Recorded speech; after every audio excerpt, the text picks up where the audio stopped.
بسم اللہ الرحمن الرحیم۔ السلام علیکم محترم سامعین اور عزیز طلبہ کرام، امید کرتا ہوں کہ آپ تمام احباب خیر و عافیت سے ہوں گے۔ آج کا ہمارا سبق نمبر 42 ہے، جس میں ہم شاعر حریث بن عناب النبہانی کو پڑھیں گے۔ حریث بن عناب یہ مقابلہ کروا رہے ہیں دو قبیلوں کے درمیان، یعنی فخر و مباحات کہ کون سا قبیلہ زیادہ فخر کے مستحق ہے، یا معزز ہے، یا شریف ہے اور بزرگی کے قریب ہے، اور کون سا قبیلہ وہ یعنی پستی کی طرف ہے اور تنزل کا شکار ہے۔ تو شاعر جو ہے یہ ایک اموی شاعر ہیں، اسلامی شاعر ہیں، اموی اور اسلامی۔ تو دو قبیلے ہیں، بنو نبہان اور حاتم۔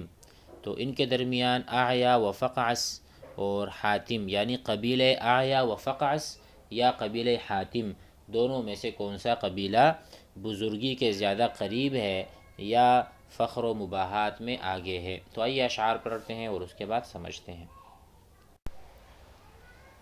وقال حریث بن عناب النبہانی تعالوا افاخركم أأعيا وفقعس إلى المجد أدنى أم عشيرة حاتم إلى حكم من قيس عيلان فيصل وآخر من حي ربيعة عالم ضربناكم حتى إذا قام ميلكم ضربنا العدا عنكم ببيض الصوارم فحلوا بأكنافي وأكناف معشري أكن حرزكم في المأقت المتلاحم فقد كان أوصاني أبي أن أضيفكم إلي وأنهى عنكم كل ظالم۔ آئیے ترجمہ کرتے ہیں۔ وقال حریث بن عناب، حریث بن عناب کہتے ہیں تعالوا، ادھر آ جاؤ۔ اب مخاطب کسے کر رہے ہیں؟ تو وہ ہے قبیلہ بنو اسد۔ بنو اسد کے قبیلے کو کہہ رہے ہیں تعالوا، ادھر آ جاؤ۔ تعالوا مفردہ تعالی، ادھر آؤ۔ تعالوا افاخرکم، میں موازنہ کرواؤں اور تمہیں فخر و مباحات میں مقابلہ کرتا ہوں۔ تعالوا افاخرکم، تم دونوں کے درمیان فخر و مباحات میں مقابلہ کرواتا ہوں۔ اعیا حمزۃ الاستفہام ہے، جسے هل اعیا و فقعس الى المجد ادنی، الى المجد اقرب، کیا اعیا اور فقعس ان کا قبیلہ الى المجد، الى العظمت، الى السلطان، الى العزت والشرف والکرامت، ادنی اقرب قریب ہے، ام یا پھر عشیرت حاتم قبیلۃ حاتم۔ تعالوا افاخرکم ابین لکم من یستحق الفخر، فخر کے کون مستحق ہے؟ اعیا و فقعس، قبیلہ اعیا و فقعس، الی المجد ادنی، وہ بزرگی کے اور کرامت کے شرف کے زیادہ قریب ہے۔ ادنی الدانی رجل دان، رجل دان قریب آدمی، ہوا قریب بمعنی ہوا دان، ام عشیرت حاتم، یا پھر حاتم کا قبیلہ۔ آگے بتا رہے ہیں کہ یہ فیصلہ کون کرے گا؟ تو کہا تعالوا الی حکم، جو پہلے شعر میں تعالوا گزرا ہے اس کا متعلق یہ ہے الی حکم، تعالوا الی حکم، آئیے قاضی کے پاس جاتے ہیں، آئیے فیصل کے پاس جو ہمارا فیصلہ کرے۔ ایک فیصل ہوگا، قاضی ہوگا من قیس، قیس ابن عیلان کے قبیلے سے، قیس ابن عیلان کے قبیلے سے ایک قاضی ہوگا جو فیصلہ کرے گا۔ من قیس ابن عیلان فیصل ہو گیا، وآخر وحکم آخر، اور دوسرا حاکم من حی ربیعۃ عالم، قبیلہ ربیعہ سے ہوگا، ٹھیک ہے۔ دوسرا جو ہے وہ ربیعہ کے، دونوں قبیلوں کے کون ہوں گے؟ عالم ہوں گے۔ الی حکم عالم، ایسا حاکم جو کہ عالم ہو دونوں قبیلوں میں سے، قیس ابن عیلان سے اور دوسرا حی ربیعہ، ربیعہ کے قبیلے سے۔ ضربناکم حتی اذا قام میلکم، بیان للمفاخرہ، یہ فخر کا بیان ہو رہا ہے کہ ہم نے تمہیں مارا، ضربا یضربو ضربنا، ضربنا ہم نے مارا کم تمہیں، حتی اذا قام میلکم جب تمہارا یعنی درست ٹیڑھا ہو گیا، یعنی ہم نے تمہیں مارا یہاں تک کہ جب تمہاری کجی اور تمہارا ٹیڑھا پن درست ہو گیا، تو اکن حرزکم فی المقت المتلاحمی، تو ہم نے تم سے دشمنوں کو دور کیا کاٹنے والے سفید تلواروں کے ذریعے۔ دیکھو اکن حرزکم، ہم تمہارا حرز بنے رہے، تمہارے حافظ اور معاون بنے رہے، فی المقت المتلاحم، مقت کہتے ہیں، مقت اس کا ترجمہ ہے ضربنا، ہم اس سے پہلے والا پڑھیں گے، ضربناکم، اچھا ضربناکم حتی اذا قام میلکم، جب تمہارا ٹیڑھا پن درست ہو گیا تھا یا جب کجی درست ہو گئی، ضربنا العدا، تو ہم نے دشمن کو مارا، عنکم تمہارے سے، ببیض صوارم، بیض کہتے ہیں سفید کو، صوارم جمع صارم جس کا معنی تلوار ہے، یعنی سفید تلواروں کے ذریعے سے ہم نے تمہارے دشمن کو تم سے دور بگایا، یہ مراد ہے۔ ضربناکم حتی اذا قام میلکم، ضربنا العدا دشمن کو مارا ہم نے، عنکم تم میں سے، یعنی تم سے دور ہٹایا، عنکم تمہارے سے ہم نے دشمن کو دور ہٹایا، کس چیز سے؟ ببیض صوارمی، سفید تلواروں کے ذریعے۔ فحلوا باکنافی، اب کیا کرو؟ سو تم ہمارے اور ہمارے قبیلے کے پہلو میں اتر جاؤ، حلا یحلو بمعنی نزلا ینزلو نازل ہونا، حلو نازل ہو جاؤ، باکنافی یعنی باکنافی ببیوتی، یا جس طرح ہم نے کہا پہلو، ہمارے جو پہلو ہیں کنف، اور ہمارے جو خیمے ہیں خیم، یا ہمارے جو گھر ہیں بیوت، اس میں اتر جاؤ، واکنافی معشری، اسی طرح ہماری جتنی بھی جماعت ہے کنبہ ہے اس میں اتر جاؤ، اکن حرزکم میں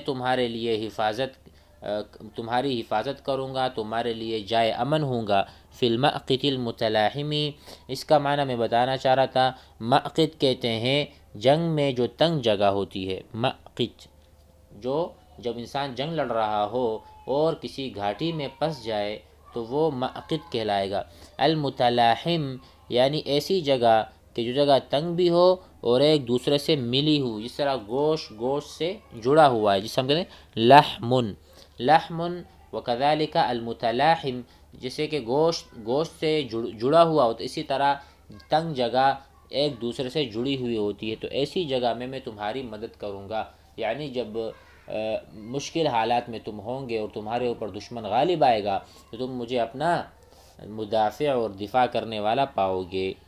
فقط کان اوصافی ابی ان اضیفکم، کہتے ہیں میرے والد نے مجھے اس بات کی وصیت، فقط کان اوصانی، اوصا یوصی وصیت کرنا، اوصیت رجلا میں نے آدمی کو وصیت کی، تو کہتے ہیں فقط کان تحقیق کے ساتھ مجھے میرے ابو نے وصیت کی تھی، ابی میرے ابو نے، ان اضیفکم کہ میں تمہاری دعوت کروں، کہ میں تمہاری دعوت کروں، الیہ وانہا عنکم کل ظالمی، کہ میں تمہیں اپنے ساتھ ملاؤں، اپنے ساتھ رکھوں، تمہاری مہمان نوازی کروں اور ہر قسم کا ظالم تم سے روکوں، وانہا امنع میں منع کروں، عنکم تم سے، کل ظالم ہر قسم کا ظالم جو تم پر ظلم کرتا ہوگا، ان کو منع کرنے کا مجھے والد نے وصیت کی تھی۔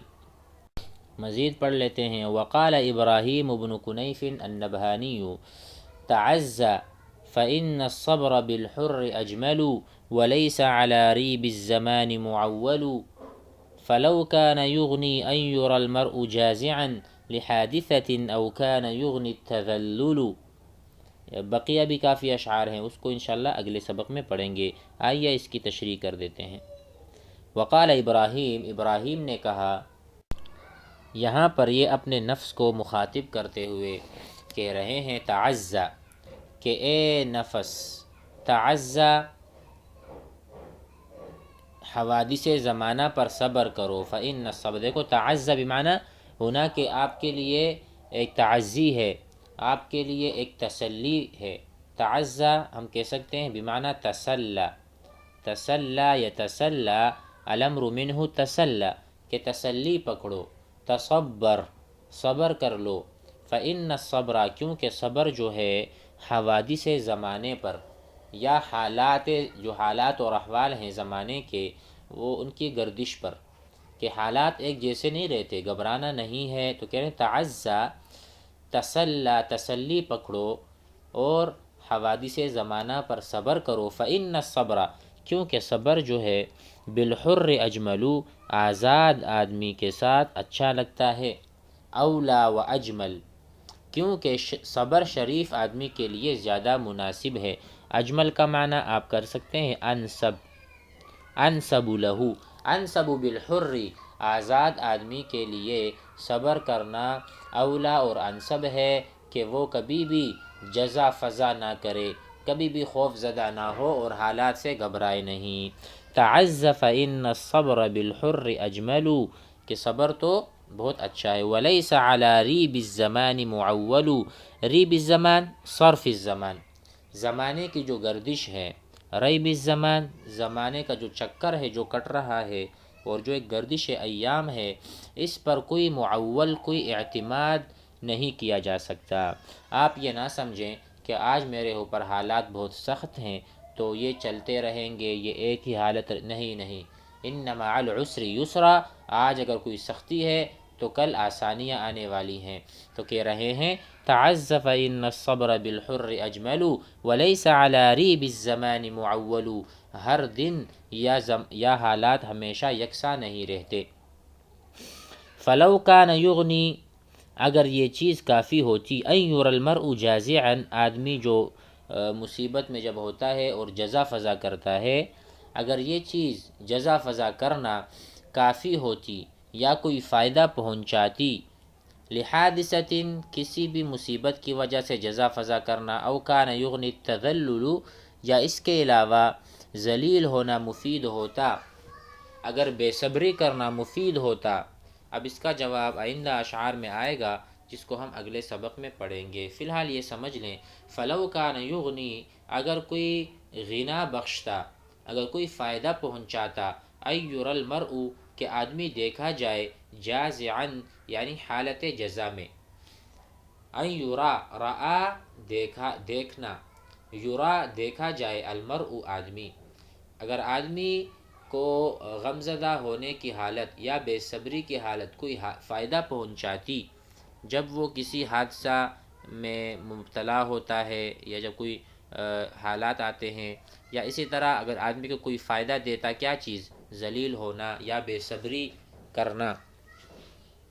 تو اس کا جو جواب ہے وہ آئندہ اشعار میں آئے گا، انشاءاللہ اگلے سبق میں پڑھیں گے. السلام علیکم.